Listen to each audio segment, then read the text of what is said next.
बस बिस्मिल्लाहिर्रहमानिर्रहीम अस्सलाम वालेकुम। सॉरी जनाब, आज का lecture continuity of the previous topic और हमारा टॉपिक चल रहा है जनाब IAS 37 provision contingent liability and contingent asset. ठीक, तो जनाब आज मैंने पहले ही बोर्ड पे सारा स्केच बना लिया, माइंड मैप बना लिया। उसकी वजह सिर्फ इतनी है कि फिर ड्यूरिंग द रिकॉर्डिंग जो है देर लगती है, तो मैं सोचा पहले से ही बना के रख लें जो मैंने बोलना है आपके साथ। तो सबसे पहले हमारा टॉपिक चल रहा है 37 में द स्पेसिफिक इश्यूज। अभी तक जो हमने स्पेसिफिक इश्यूज डिस्कस किए उसमें हमने बात की वारंटीज़ पे, गारंटीज़ पे। तो हमने कहा जनाब क्या उस पर प्रोविजन लेनी है, तो स्टैंडर्ड हमें गाइडलाइन देता है कि बिल्कुल जनाब उस पर प्रोविजन लेनी है, प्रेजेंट ऑब्लिगेशन एग्जिस्ट करता है। फिर हमने बात की फ्यूचर ऑपरेटिंग लॉसेस पे क्या प्रोविजन लेनी है, तो स्टैंडर्ड ने बताया हमें कि बिल्कुल नहीं लेनी, because there is no past event, there is no obligating event, so there is no present obligation. Then हमने बात की फ्यूचर कैपिटल एक्सपेंडिचर या फ्यूचर रिपेयर्स के बारे में, तो स्टैंडर्ड ने हमें बताया जनाब इस पे भी आप प्रोविजन नहीं ले सकते, because there is no present obligation, because you can avoid those future expenditure.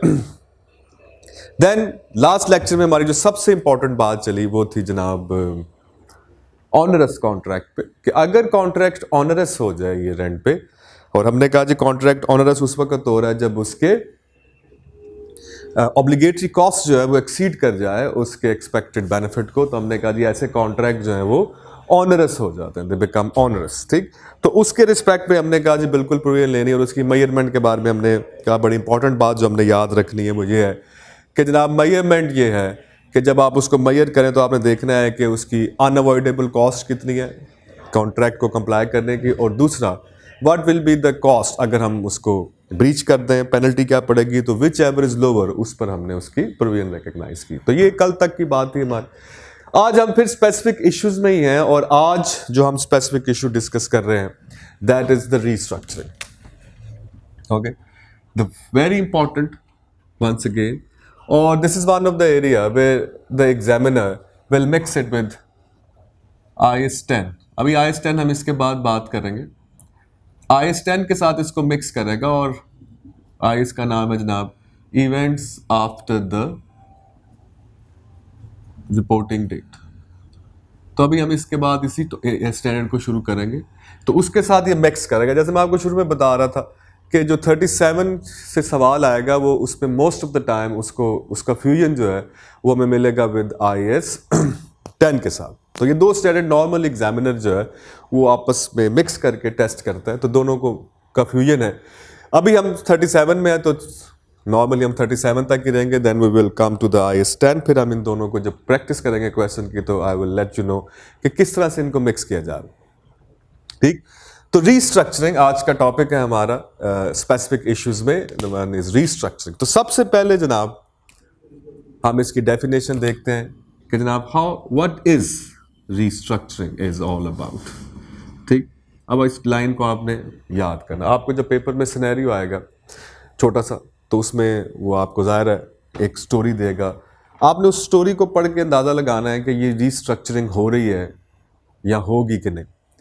During the year शुरू हो गई है, ईयर एंड के करीब, या मैनेजमेंट का प्लान है कि उसको रीस्ट्रक्चरिंग में जाने का, तो अब हमें कहाँ से पता चलेगा? स्टैंडर्ड हमें गाइडलाइंस देता है। स्टैंडर्ड कहता है जनाब कि रीस्ट्रक्चरिंग से मुराद हम ये लेते हैं कि अगर मैनेजमेंट ऑफ द बिजनेस जो है उसका प्लान है या उन्होंने शुरू कर दिया है इम्प्लीमेंट करना, क्या कि one of the line of the business जो है, ठीक, बिजनेस की कोई एक लाइन, फॉर एग्जांपल हम कहते हैं जनाब आप प्रोडक्शन भी करते हैं और फिर आप उसके बाद सर्विसेज भी देते हैं, चीज़ें बना के बेचते भी हैं, फिर उनमें कोई मसला आ जाए तो उसके लिए सर्विसेज भी करके देते हैं। पूरा डिपार्टमेंट आपने बना के रखा हुआ, पूरी एक फोर्स तैयार करके रखी हुई है।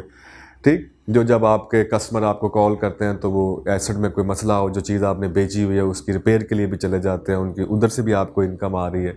ठीक, तो इसी तरह बिजनेस के कई लाइंस ऑफ ऑपरेशंस हो सकते हैं किसी एक बिजनेस के। तो अगर बिजनेस ये प्लान कर रहा है कि they are going to sell और टर्मिनेट, या तो वो बेचने जा रहा है उसको या वो उसको ख़त्म करने जा रहा है, किसको? One of the line of the business को, तो हम कहेंगे जनाब the business is undergoing a restructuring phase. Business restructure कर रहा है, क्योंकि बिजनेस अपना one of the major operation जो है उसको या तो ख़त्म कर रहा है या उसको बेचने जा रहा है। तो this is one of the indication that business is undergoing a restructuring phase.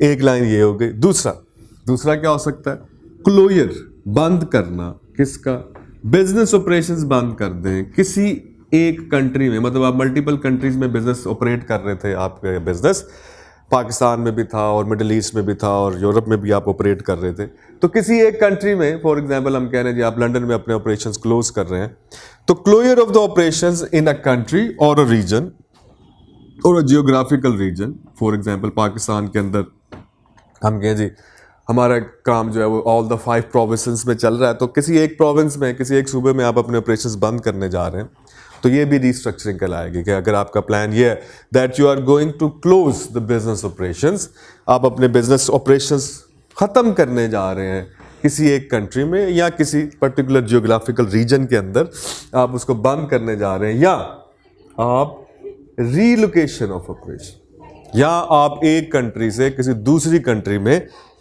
चीज़ों को रीलोकेट करने जा रहे हैं। इसका मतलब यही होगा कि एक कंट्री में आप उसको बंद कर रहे हैं और दूसरे कंट्री में आप उसको जाकर फिर से वहाँ से शुरू करने लगे हैं। तो रीलोकेशन यानी कि किसी एक रीजन में बंद करना और किसी दूसरे रीजन में ऑपरेशंस को शुरू कर लेना, ठीक। तो इट मीन्स द क्लोजर, ठीक। अगर आप अपने ऑपरेशंस किसी एक जगह पे बंद कर रहे हैं, ठीक, कंट्री में या रीजन में, तो ये भी रीस्ट्रक्चरिंग है। या आप एक जगह पे बंद कर रहे हैं और किसी दूसरी जगह पे उसको ओपनिंग कर रहे हैं उसकी, तो एक ही बात बनी यानी कि आप क्लोज कर रहे हैं। तो ये भी किस में आएगा, ये भी रीस्ट्रक्चरिंग में है, ये भी रीस्ट्रक्चरिंग में है। या major changes in management structure, मतलब मैनेजमेंट स्ट्रक्चर जो है उसमें आप चेंजेस कर रहे हैं। फॉर एग्जांपल आप कह रहे हैं कि जनाब जो एक्सेसिव आपने लोग हायर कर रखे हैं उनको फारिग कर दिया जाए, उनको बस करें उनके साथ, या एक लेयर ऑफ मैनेजमेंट जो है पूरी की पूरी आप फारिग करने लगे हैं, उनको आप कह रहे हैं जनाब आप जाएं, गोल्डन शेक हैंड करें, हमसे पैसे लें और जाएं। So major changes in management structure, ये भी रीस्ट्रक्चरिंग ही कहलाएगी। This is also referred as the restructuring, ठीक। या आप कोई बुनियादी फंडामेंटल रीऑर्गेनाइजेशन कर रहे हैं बिजनेस की नेचर में, focus on the companies operations, जिस तरह से आप बिजनेस को लेके चल रहे हैं, उसको जो ऑपरेशंस आप लेके चल रहे हैं उसमें आप चाह रहे हैं कि अब इसकी नेचर को चेंज किया जाए, फोकस को चेंज किया जाए, और उसकी वजह से हो सकता है कि आप मैनेजमेंट के लोगों को फारिग करें, नए लोग हायर करें, पुराने लोगों को फारिग करें। There are so many things to happen, ठीक। लोगों को रीलोकेट करें एक जगह से दूसरी जगह से, ताकि लोगों का फोकस बदले, चीज़ों को आप ज़्यादा डेडिकेशन के साथ करना चाह रहे हैं। तो ये सारी चीज़ें जो हैं दे आर रेफर्ड एज कि बिजनेस जो है वो किस फेज में जा रहा है, business is going under the restructuring phase. अब पेपर में जो केस स्टडी आएगी उसमें से कोई एक चीज़ हो रही होगी तो आपको पता चल जाएगा कि जनाब बिजनेस जो है वो रीस्ट्रक्चरिंग फेज में है या करने वाला है। मतलब जो भी केस स्टडी आपको एग्जाम क्वेश्चन में आएगी, ठीक, उसको रीड आउट करेंगे आप, और आपको उसमें देखना होगा कि कहीं सेल या termination of line of business तो नहीं, बिजनेस ऑपरेशन का क्लोजर तो नहीं, मैनेजमेंट स्ट्रक्चर में चेंजेस तो नहीं, मैनेजमेंट स्ट्रक्चर में बिजनेस ऑपरेशंस में चेंजिंग कर रहे हैं आप ताकि नेचर और फोकस जो है वो बिजनेस का बदल सके। तो हम क्या कह रहे हैं, हम ये कह रहे हैं कि they all are the indicative that the business is going to restructure the business operations. तो हम कह रहे हैं जी ये रीस्ट्रक्चरिंग है। अब जब रीस्ट्रक्चरिंग आएगी, अगर आप देख रहे हैं कि एंटिटी जो है वो रीस्ट्रक्चरिंग फेज में है या करने वाली है, तो जो क्वेश्चन राइज होगा 37 के रेफरेंस से वो ये है कि क्या प्रोविजन रिकॉग्नाइज करनी है with relation to the restructuring और नॉट, ठीक। क्या प्रोविजन रिकॉग्नाइज करनी है या कि नहीं करनी in relation to the restructuring. 37 से रिलेटेड ये क्वेश्चन राइज होगा।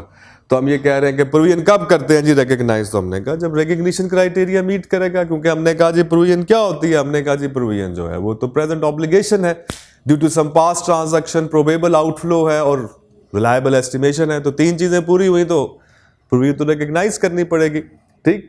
तो हम कहते हैं फिर देखना ये पड़ेगा कि क्या ऑब्लिगेशन एग्जिस्ट करता है with relation to the restructuring और नॉट। तो स्टैंडर्ड ये कहता है जी प्रोविजन आप रिकॉग्नाइज करेंगे, किस वक्त करेंगे, only if a present obligation exist, सिर्फ उस सूरत में जब ऑब्लिगेशन एग्जिस्ट कर रहा होगा। तो जाहिर है प्रोविजन है ही ऑब्लिगेशन, लायबिलिटी। तो प्रेजेंट ऑब्लिगेशन जब इसमें हम कहते हैं जनाब कब एग्जिस्ट करेगा, तो स्टैंडर्ड ये कहता है कि प्रेजेंट ऑब्लिगेशन रीस्ट्रक्चरिंग में जो एग्जिस्ट करेगा वो है, उसकी जो नेचर है वो है constructive obligation. It is going to be a constructive obligation. और कंस्ट्रक्टिव ऑब्लिगेशन जब हम कहेंगे, कहते हैं जनाब किस वक्त अराइज होगा, there are two things to remember.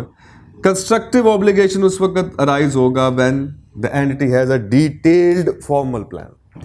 Detailed formal plan का मतलब ये है कि बिजनेस का पूरा प्लान हो, जैसे फॉर एग्जांपल किस एरिया में आपने चीज़ें बंद करनी है, कौन कौन से ऑपरेशंस हैं, कौन कौन सी लोकेशंस जो है वो बंद कर दी जाएंगी, कितने लोग अफेक्टेड होंगे, कितने एसेट्स आइडल हो जाएंगे, पूरे का पूरा प्लान है आपके पास, a detailed formal plan. How the restructuring will be implemented, कितने लोग उसमें फारिग किए जाएंगे, कितने लोगों को आपको पेमेंट करनी पड़ेगी, कितने लोग नए हायर करने पड़ेंगे, कितने लोगों को नई ट्रेनिंग देनी पड़ेगी, ठीक, कितनी जगह से आपको एसेट्स जो है वो आपके आइडल हो जाएंगे, वहां से उठा के नई जगह पे लेके जाने हैं, वहीं पे सेल करने हैं, उनके पैसों का क्या करना है। तो सारे का सारा प्लान जो है वो बना होना चाहिए। That is the detailed formal plan should be there. कहता जी अगर तो ये डिटेल्ड फॉर्मल प्लान बना और डायरेक्टर्स ने उसको डिस्कस कर लिया है, डिसीजन कर लिया है कि हम जी रीस्ट्रक्चरिंग करने जा रहे हैं, ठीक, और अगर सिर्फ इतना ही हुआ है तो तब भी प्रेजेंट ऑब्लिगेशन एग्जिस्ट नहीं करता, ठीक। यानी कि अगर मैनेजमेंट ने पूरा डिटेल्ड फॉर्मल प्लान बना भी लिया है, जो कि स्टैंडर्ड की रिक्वायरमेंट है, इट शुड बी देयर, और अगर ये पूरा बना भी लिया है तो क्या प्रोविजन रिकॉग्नाइज कर दे, तो स्टैंडर्ड कहते हैं नहीं। सिर्फ प्लान बना लेना और डायरेक्टर्स का आपस में मीटिंग करके ये डिसाइड कर लेना कि ठीक है जी हम रिस्ट्रक्चरिंग करने जा रहे हैं, तो 37 के रेफरेंस से क्या ऑब्लिगेशन एग्जिस्ट करता है? 37 कहता है नहीं। In case of restructuring if you have just made a detailed formal plan और जनाब आपने डिसीजन अपने आप तक लेकर रख लिया है, तो क्या फाइनेंशियल स्टेटमेंट में लायबिलिटी रिकॉग्नाइज हो जानी चाहिए? तो 37 के मुताबिक अभी तक नहीं, जब तक के वैलिड एक्सपेक्टेशंस रेज ना हो जाए, जब तक के वैलिड एक्सपेक्टेशन रेज ना हो जाए। अब क्वेश्चन ये है कि वैलिड एक्सपेक्टेशंस कब रेज होंगे? स्टैंडर्ड ये कहता है कि जब ये डिटेल्ड फॉर्मल प्लान जो आपने बना रखा है ये कम्युनिकेट ना हो जाए, communicated to those who are affected.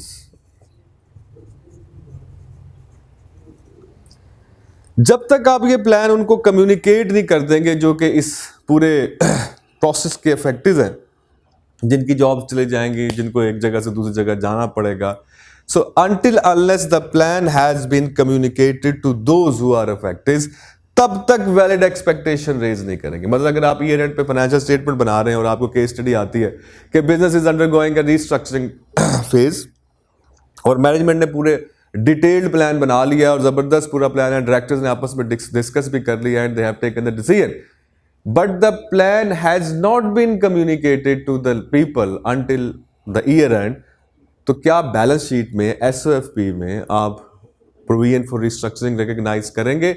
Standard कहता है बिल्कुल नहीं करेंगे। क्यों? क्योंकि बाय द ईयर एंड अभी तक आपने चूंकि वो प्लान कम्युनिकेट नहीं किया है तो वैलिड एक्सपेक्टेशंस रेज ही नहीं हुई। जब तक वैलिड एक्सपेक्टेशंस रेज नहीं होंगी together with the detailed formal plan, constructive obligation exist नहीं करता। और अगर कंस्ट्रक्टिव ऑब्लिगेशन एग्जिस्ट नहीं करता, नेचर ऑफ ऑब्लिगेशन, तो प्रेजेंट ऑब्लिगेशन इज नो मोर। यहां पर अब पास्ट इवेंट क्या हो रहा है? In case of restructuring the past event is the preparation of the detailed formal plan and the communication of that plan to those who are affected. This is the past event which creates entity's present obligation. और nature of obligation क्या होगा यहाँ पर? Constructive obligation होगा. There will be a constructive obligation. ठीक हो गया जनाब? So हम ये कह रहे हैं when to recognize the provision in relation to the restructuring. तो हमने कहा जनाब नंबर 2 दो चीजें हैं इसमें, एक है detailed formal plan regarding the restructuring. Number 2, communication of that plan to those who are the affectees of those plan. ये दो चीजें हो जाएंगी तो obligation exist करता है, entity can recognize a provision for restructuring. ठीक हो गया जनाब? इधर से आगे चलते हैं सेकंड। अब इसमें चीजें मेजरमेंट आ गए, जैसे हम नॉर्मली प्रोविजन को पढ़ते रहे कि मेजरमेंट इसकी कैसे करनी, इसमें क्या क्या चीजें आपने इंक्लूड करनी। ठीक। अब इसमें जनाब आप देखें, बड़ा सादा सा मैंने यहाँ पे कोशिश की है कि इसको बनाया कि इस मैयर करते हुए जो जो आप चीज़ें इंक्लूड करेंगे वो हैं जो कि नेसेसरीली इंटेल्ड बाय रीस्ट्रक्चरिंग, जो रीस्ट्रक्चरिंग के लिए की वजह से हो रही हैं, ज़रूरी हैं। तो हम कहते हैं कि इसमें क्या क्या चीज़ें आ सकती हैं। अब आप देखें, जब आप ऑपरेशंस बंद करेंगे तो सबसे पहली चीज़ जो होगी वो ये होगी कि बहुत से एम्प्लॉयज़ जो हैं उनको आप फारिग करेंगे। जब आप उनको फारिग करेंगे तो आपको उनको उनको रिडंडेंट करेंगे, तो आपको बाय लॉ या वैसे आपके ऊपर कंस्ट्रक्टिव ऑब्लिगेशन है कि आपको उन्हें पेमेंट्स करनी पड़ेंगे। You have to make them the payments regarding the redundancy. तो इसको हम कहते हैं रिडंडेंसी पेमेंट्स। अब वो पेमेंट्स जो है वो आप उनको करेंगे, तो ये एक नेसेसरी चीज़ है, आपको ये करनी पड़ेगी। तो this is going to be included in the provision of for restructuring. दूसरी बात कि बहुत सारे कॉन्ट्रैक्ट्स जो हैं, जब आप एक जगह से दूसरी जगह रीलोकेट करेंगे फॉर एग्जांपल, तो बहुत से कॉन्ट्रैक्ट जो हैं जो उस जगह पे पहले आपने किए हुए थे कस्टमर से या सप्लायर से, दे बिकम ऑनरस। वो कॉन्ट्रैक्ट ऑनरस हो जाएंगे और उनके लिए ज़ाहिर है, हमने पिछली लेक्चर में बात की कि ऑनरस कॉन्ट्रैक्ट के केस में आपको प्रोविजन रिकॉग्नाइज करनी पड़ जाती है। It you have because there is a present obligation. तो वो तमाम चीज़ें जो नेसेसरी हैं in order to take go through with the process of restructuring, तो वो आप शामिल करेंगे। और यहाँ पर आपने ये बड़ी इंपॉर्टेंट लाइन है, ऐसी चीज़ें आप जो कि बिजनेस के ऑन गोइंग ऑपरेशन से रिलेट नहीं करती, ठीक, वो आप करेंगे इंक्लूड। अगर कोई ऐसी चीज़ है जो बिजनेस के ऑन गोइंग ऑपरेशन से रिलेट करती है तो वो नहीं शामिल करेंगे। जैसे कुछ एम्प्लॉयज़ को आप रिटेन कर रहे हैं, उनको रिटेन कर रहे हैं और रीलोकेशन करने के लिए स्टाफ को कोई कॉस्ट इनकर कर रहे हैं आप, तो वो तो रिस्ट्रक्चरिंग में शामिल नहीं होगी। मार्केटिंग कर रहे हैं आप अपनी नई जगह की कि जनाब एक जगह पे हम बंद कर रहे हैं और हम दूसरी जगह पे जा रहे हैं, उस पर आपके पैसे लग रहे हैं, तो that is not going to be included. ठीक। कोई नए सिस्टम्स आप बाय कर रहे हैं, कोई नया सॉफ्टवेयर आप ले रहे हैं, कोई चीज़ें आप फर्दर परचेज कर रहे हैं, अपने एम्प्लॉयज़ को ट्रेनिंग दे रहे हैं ताकि वो बेहतर तरीके से काम कर सकें, उनका फोकस बेहतर हो सके। आप मैनुअल सिस्टम में थे, अब आप कंप्यूटराइज हाई टेक इन्वायरमेंट में जा रहे हैं, नेचर बदल रहे हैं, एम्प्लॉयज़ को ट्रेन कर रहे हैं, ट्रेनिंग कॉस्ट आ रही है, it is not going to be included in the restructuring because they all are related with the ongoing activities of the business। तो ऐसे खर्चे जो बिजनेस की ongoing activities के साथ रिलेट कर रहे होंगे वो आप उसको एज ए ऑब्लिगेशन नहीं ले सकते। They all are future capital, future expenditure, ठीक, और ये बिजनेस के ऑनगोइंग एक्टिविटीज से रिलेट करते हैं, so they are not going to include. और एक्सपेक्टेड लॉस, ज़ाहिर आप एक जगह से दूसरी जगह जा रहे हैं, बहुत सारे एसेट्स जो हैं वो आपके रिडंडेंट हो जाएंगे, यूज़ नहीं करने करेंगे, वहाँ पर आप बेच के जाएंगे, उस पर लॉसेज आने वाले हैं आपको, तो क्या उस लॉस की प्रोविजन ली जा सकती है? नहीं ली जा सकती। हम पहले भी बात करके आए हैं कि एक्सपेक्टेड लॉस की प्रोविजन आप नहीं ले सकते। सो जब आपने इसको मेजर करना है तो you are going to include only those which are necessary to take on the restructuring, और वो बिजनेस के ऑन गोइंग ऑपरेशन से रिलेट नहीं करते हैं। ऐसे एक्सपेंडिचर आप इंक्लूड करेंगे, और जो ऑन गोइंग एक्टिविटी से रिलेट करते हैं ऐसी चीज़ों को, ऐसे एक्सपेंडिचर को आप इंक्लूड नहीं करेंगे while you are measuring the restructuring. अब इसमें देखिए कि अगर हम एक छोटी सी एग्जांपल लें रीस्ट्रक्चरिंग से रिलेटेड, ठीक, ताकि हमें और बात समझ आ जाए।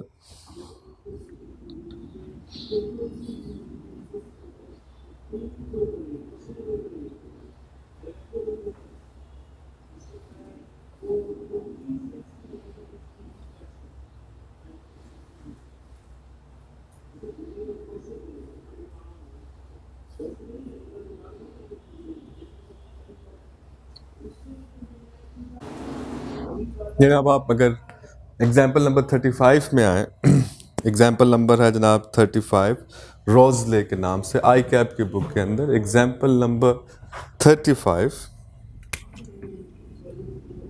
एग्जाम्पल नंबर 35, और इसमें इसका नाम है जनाब ROW, रोजले, रोजले के नाम से इसका सिनेरियो है, क्लोजर ऑफ फैक्ट्री के नाम से हेडिंग है, क्लोजर ऑफ फैक्ट्री।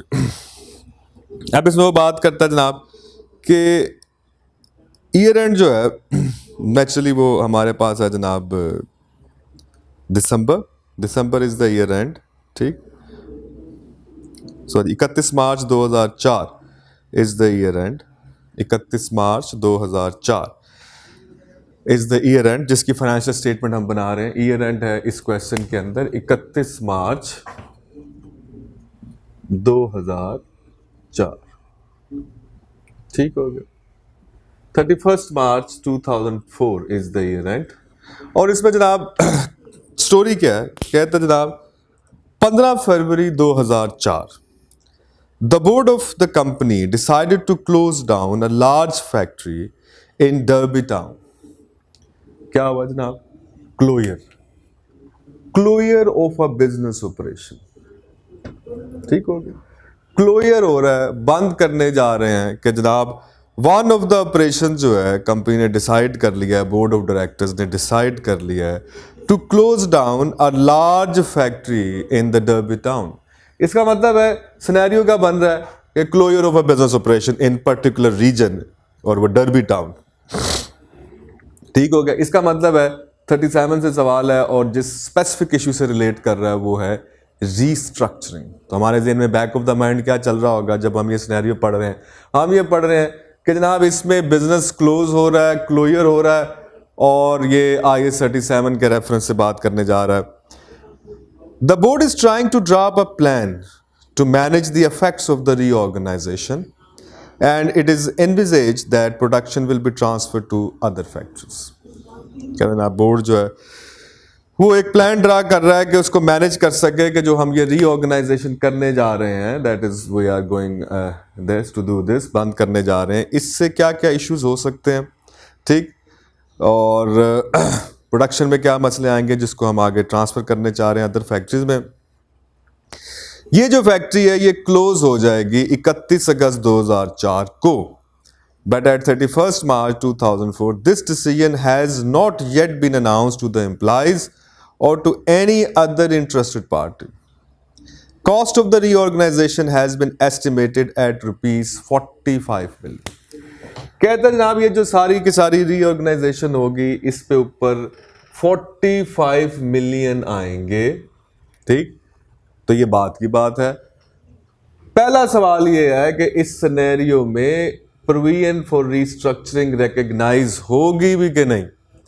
अब अगर आप इस सिनेरियो को देखें और 37 की रेफरेंस से देखें तो 37 ये कहता है कि जनाब रीस्ट्रक्चरिंग की प्रोविजन आप उस वक्त रिकॉग्नाइज कर सकते हैं जब क्या हो, जब हमें ये हो कि कंस्ट्रक्टिव ऑब्लिगेशन एग्जिस्ट करता ईयर एंड पे। और ईयर एंड 31 मार्च, 15 फरवरी को ये सारा कुछ शुरू हुआ।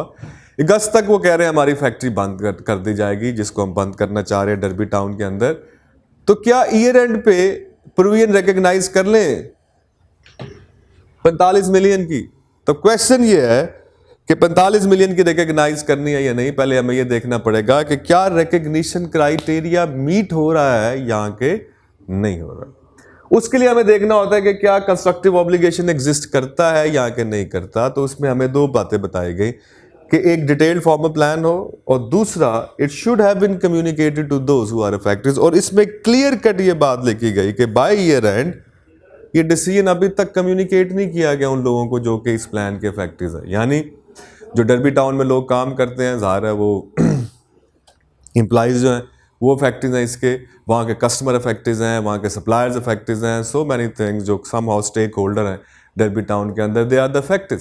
और उन अफेक्टेड को, उन लोगों को अभी तक इस डिसीजन के बारे में इन्फॉर्म नहीं किया गया। तो इसका मतलब है कि वैलिड एक्सपेक्टेशंस जो है वो अभी तक अराइज नहीं हुई हैं। और जब तक वैलिड एक्सपेक्टेशन अराइज नहीं होंगी so there is no constructive obligation, there is no present obligation because there is no past event which creates the present obligation। तो हम ये कहेंगे कि प्रोविजन रिकॉग्नाइज ही नहीं होगी, there will be no provision in that case। ठीक। तो हम कहेंगे जनाब ये जनाब IAS 37 से रिलेटेड जो है वो रीस्ट्रक्चरिंग का इशू है और इसमें हम ये देख रहे हैं कि जनाब there is no obligation relating to this. तो इसका मतलब है कि आप ये कह रहे होंगे कि जनाब प्रोविजन रिकॉग्नाइज नहीं कर सकते। तो 45 मिलियन की होगी या नहीं होगी वो तो बाद की बात है। ठीक। तो ईयर एंड तक हमने चूंकि कम्युनिकेट नहीं किया तो देयर इज नो ऑब्लिगेशन। ठीक। इसके बाद 45 मिलियन तो का तो क्वेश्चन यहाँ पे नहीं रह जाता। लेकिन फॉर एग्जांपल अगर हम ये कहें कि रिकग्निशन क्राइटेरिया मीट हो गया, तो हम कहते हैं जनाब ये अनाउंसमेंट ईयर एंड से पहले हो गई, detailed former plan is there, तो प्रोविजन रिकग्नाइज कर लेनी चाहिए। अब जब हम कहेंगे प्रोविजन रिकग्नाइज कर लेनी चाहिए, तो फिर क्वेश्चन राइज होगा कि 45 मिलियन पे करनी है।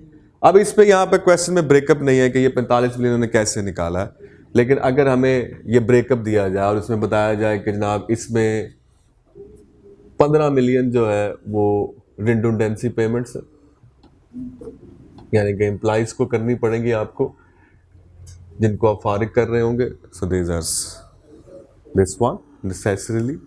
नंबर 2, इसमें जनाब 5 मिलियन जो है वो क्या है जनाब, वो जनाब हमारे पास है कि हम एक नया सॉफ्टवेयर लेंगे,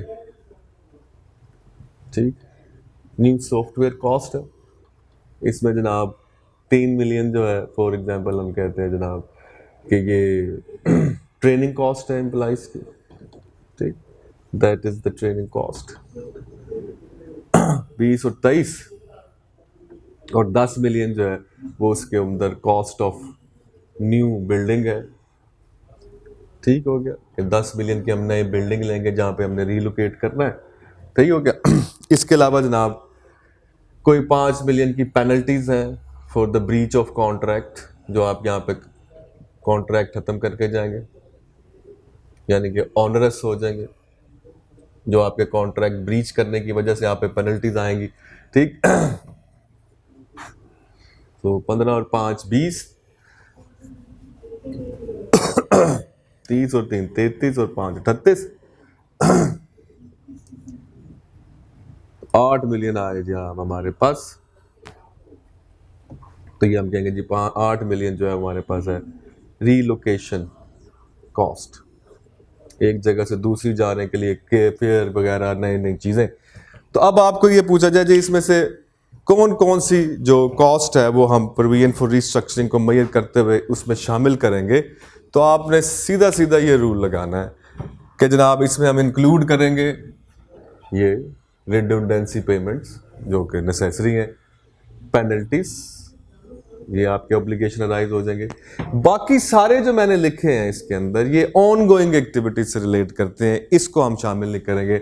हम सिर्फ 15 जमा 5, तो हम कहेंगे जी 45 में से 20 मिलियन की प्रोविजन ली जा सकती है, बाकी 25 मिलियन की आप प्रोविजन नहीं ले सकते एज पर IAS 37, ठीक। तो ये रीस्ट्रक्चरिंग, सो रीस्ट्रक्चरिंग आपने याद रखना है जनाब कि रीस्ट्रक्चरिंग से बरात हम ये बात कर रहे हैं कि जनाब इट्स अ सेल और termination of a line of business, it's a closure of business, major changes in the management structure, for example you are just पूरी की पूरी एक layer of the business employees की उनको फारिग कर रहे हैं, या फंडामेंटल रीऑर्गेनाइजेशन है। अब आपने याद रखना है this is the most important thing कि ऑब्लिगेशन उस वक्त अराइज करेगा जब डिटेल्ड फॉर्मल प्लान होगा, जब वो प्लान कम्युनिकेट हो चुका होगा to those who are the factors, means valid expectation raised है, and then we have the measurement कि measurement आपने कैसे करना। तो ये जनाब स्पेसिफिक इश्यूज में, जैसे कल हम ऑनरस कॉन्ट्रैक्ट की बात कर रहे थे, तो आज हम बात कर रहे हैं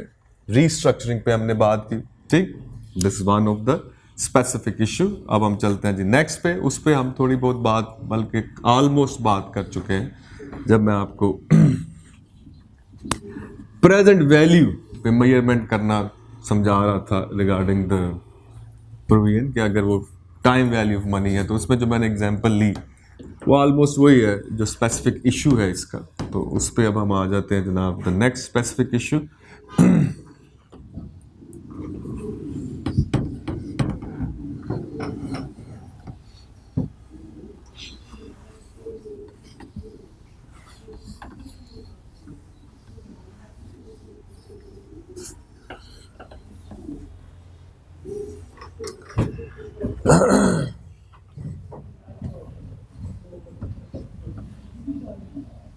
द नेक्स्ट स्पेसिफिक इशू जो है उसको हम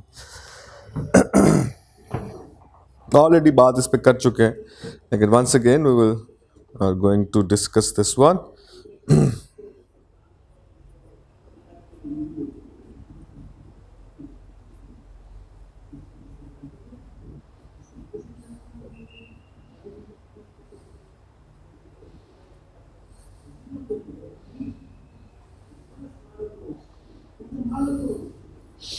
इसको हम कहते हैं जनाब decommissioning liabilities. Okay, decommissioning liabilities and similar provisions. Decommissioning liabilities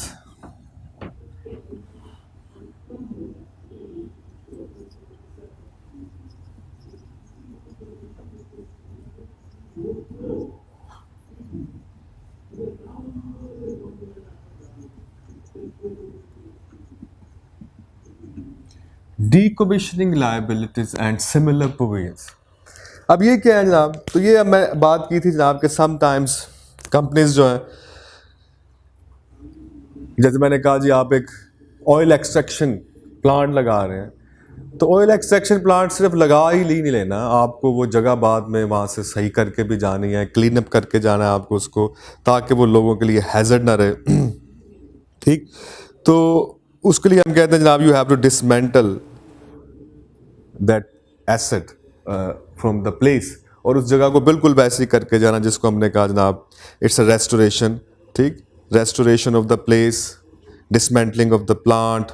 ठीक, तो हम कहते हैं जनाब कि क्या इस सूरत में आपको प्रोविजन रिकग्नाइज करनी है या कि नहीं करनी है. तो आपको याद होगा हमने कहा जनाब अगर हम बात करें डिसमेंटलिंग की प्लांट की, तो हमने कहा जनाब प्रेजेंट ऑब्लिगेशन एग्जिस्ट करता है, चूंकि एंटिटी को एनओसी मिला ही इस सूरत में था ऑयल एक्सट्रैक्शन करने का कि आप इस जगह को बाद में साफ करके जाएंगे, you will clear that place. ठीक, तो वो सारी एग्जांपल जो है वो जो आपने पहले लेक्चर में की थी वो इससे रिलेट करती है डीकमीशनिंग की. वंस अगेन आप इसको देख सकते हैं just to have an example. ठीक, a company has constructed an oil rig. ये है जी एग्जांपल नंबर 29.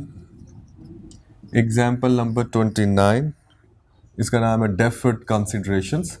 ठीक, a company has constructed an oil rig which becomes operational on 1st January 2017. The company has contracted to remove the oil rig and all associated infrastructure and to restore the site to repair any environmental damage to the site on completion of the drilling activity. तो almost वही example जो मैं आपके साथ बात कर रहा था उसी तरह से उन्होंने कहा जी कंपनी ने जो है उसने कॉन्ट्रैक्ट में लिखा हुआ है और उसने उस पर साइन भी कर दिए हैं कि जी हम इसको रिमूव करेंगे, ऑयल रिग को यहाँ से ख़त्म करेंगे और जो भी इंफ्रास्ट्रक्चर हमने यहाँ पे लगाया उसको हम ख़त्म करेंगे और इस जगह को बिल्कुल रीस्टोर कर देंगे, और अगर हमारी वजह से कोई इन्वायरमेंटल डैमेज आया है तो उसको भी हम रिपेयर करके जाएंगे जैसे ही हम एक्टिविटी पूरी कर लेंगे. और इस पे पैसे लगेंगे 8 मिलियन. एस्टिमेशन ये है कि सारे काम को करने में आपको कितने पैसे लगने हैं. The estimation cost of decommissioning जो है, estimated cost of decommissioning,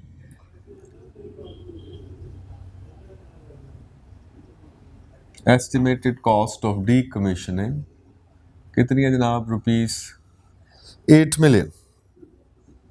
80 lakh रुपया लग जाएगा जनाब. ठीक, इन 10 years टाइम, इन 10 years टाइम, 10 साल बाद. The pre-tax rate that reflects current market assessment of the time value of money and the risk specific to the liability is 10%. So the discount rate is to use is, उसने बता दिया 10%. अब जब आपको याद होगा मैंने आपको बताया था वंस अगेन, बड़ा इंपॉर्टेंट है ये FR2 के अंदर, it is going to be in the exam somehow. अब जब आप ऑयल रिग जो आपने बनाया जिस तरह से आपने ड्रिलिंग करनी है वो एसेट आपने रिकग्नाइज किया, अब हम बात सिर्फ इसकी कर रहे हैं कि ये जो फ्यूचर कॉस्ट है डीकमीशनिंग कॉस्ट, इसको आपने कैसे रिकग्नाइज करना है. तो होपफुली आपको याद होगा कि मैंने आपको बताया था जनाब कि if the liability is going to be settled in the future and the time value of money is significant, then it has to be at its present value. It has to be at its present value. तो अगर आप इसकी present value ले लें of this 800,000 तो कितनी आएगी? तो हम कहते हैं आप 8 million divided by 1.1 यानी कि 1 plus r power 10. 1 plus r मतलब 1 जमा 10%, उसको आप सम अप करेंगे तो 1.1 उसकी पावर है 10. तो अगर आप इसको सॉल्व करें तो ये आ जाएगा जनाब 3084 346 346 ठीक हो गया जी। 3084346 इज द प्रेजेंट वैल्यू। तो यकम जनवरी को जिस दिन आपने ये एसेट खरीदा है 2017, यकम जनवरी 2017 को जो आप एंट्री करेंगे, जब आपने ये प्लांट इंस्टॉल कर दिया है, ठीक, तो आप एंट्री क्या कर रहे होंगे, दैट एसेट अकाउंट डेबिट। बाकी जो इस पे कॉस्ट आई होगी 16 पे, वो एक अलग स्टोरी है। यहाँ पर हम जो बात कर रहे हैं वो सिर्फ टू प्रोविजन फॉर रेस्टोरेशन या डीकमीशनिंग, जो भी आप इसका नाम रखना चाहें, ठीक, उसको आपने क्रेडिट कर देना है विद द प्रेजेंट वैल्यू। तो प्रोविजन फॉर डीकमीशनिंग, और इसकी प्रेजेंट वैल्यू क्या आई है, 3084346 3084346 ठीक हो गया। ये एंट्री है इनिशियल मेजरमेंट के वक्त। इसका मतलब है कि इस लाइबिलिटी की प्रेजेंट वैल्यू जो है वो हमने एसेट की कॉस्ट में कैपिटलाइज कर दी। ठीक हो गया जनाब। अब अगर हम ये कहें, एसेट को आप छोड़ें, एसेट तो नेचुरली 16 में जा रहा होगा।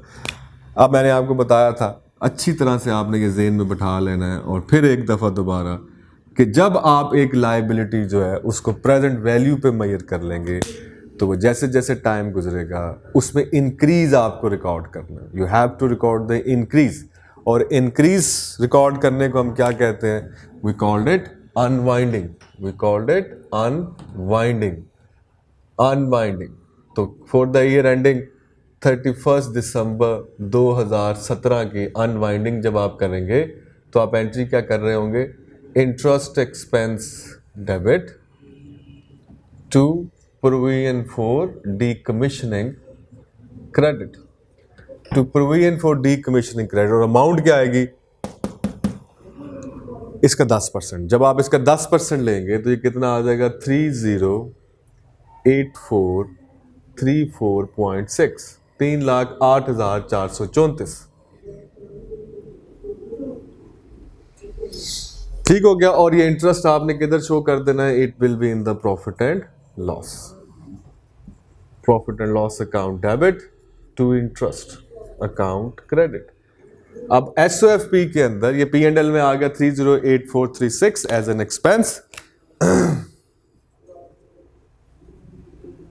434.6, 308,434.6, this will be an expense in the profit and loss account। ठीक।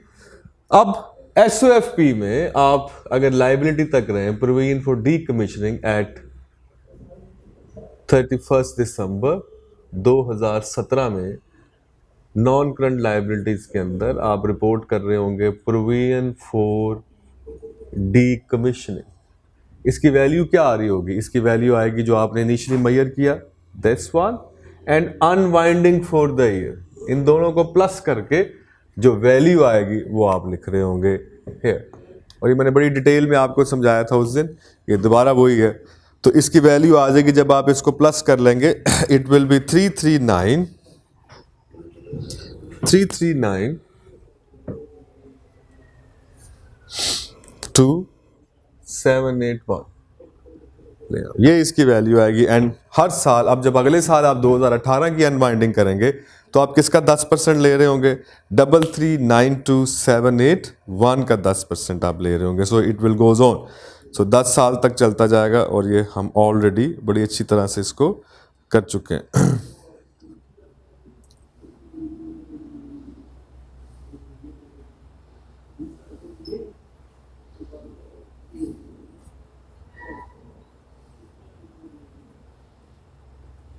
जनाब ये था जी हमारे पास डीकमीशनिंग, और ये इतना ही है। ठीक हो गया जनाब।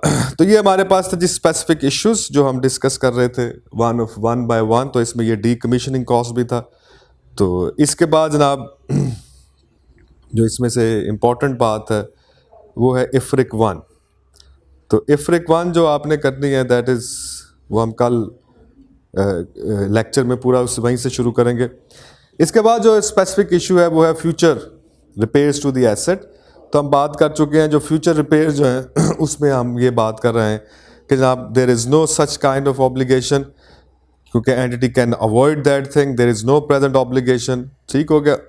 तो हम इसमें कहते हैं कि इसकी आप प्रोविजन नहीं ले सकते, can not recognise the provision for the future capital expenditure. सही हो गया। बस आपने इतना याद रखना है, क्योंकि इस सूरत में प्रेजेंट ऑब्लिगेशन एग्जिस्ट नहीं करता।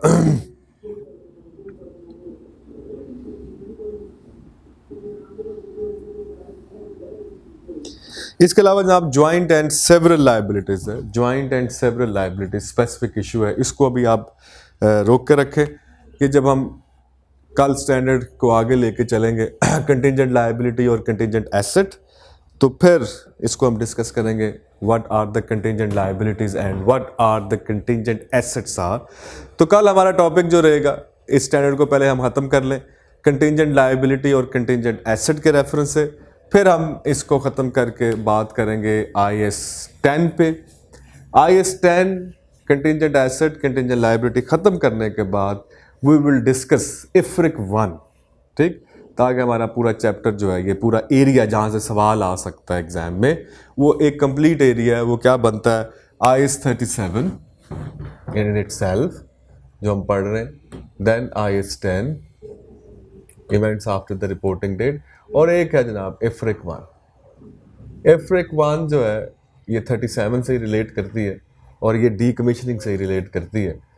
IFRIC 1 इज़ अबाउट कि अगर ये जो डीकमीशनिंग है, इसमें आपका जो एस्टिमेट है कि जनाब इतने पैसे लगेंगे, अगर इसमें चेंज आ जाए, if there is a change, ठीक, तो उस चेंज को आपने कैसे इनकॉपरेट करना है, कैसे आपने उसको अकाउंट फॉर करना है, तो उस पर हम बात करेंगे। वो हम IFRIC 1 में बात करेंगे, तो इट्स टोटली डिफरेंट। तो पहले हम बात कर लें, इन दो स्टैंडर्ड को ख़त्म कर लें, then we will discuss the IFRIC 1 and then we will discuss the past paper, so it will take 4, 5, 6 more lecture to conclude this portion of the paper। और ये तीन चीज़ें करने के बाद we can say that we have prepared for at least 15 marks of the paper, और it can be more than 15। so 15 marks में वो इन तीन एरियाज को जब हम पूरा कर लेंगे, तो we can say that we have almost done with at least 15 marks। it can be more than 15। okay, चलिए जनाब, thank you for the today। इंशाल्लाह नेक्स्ट लेक्चर में हम आप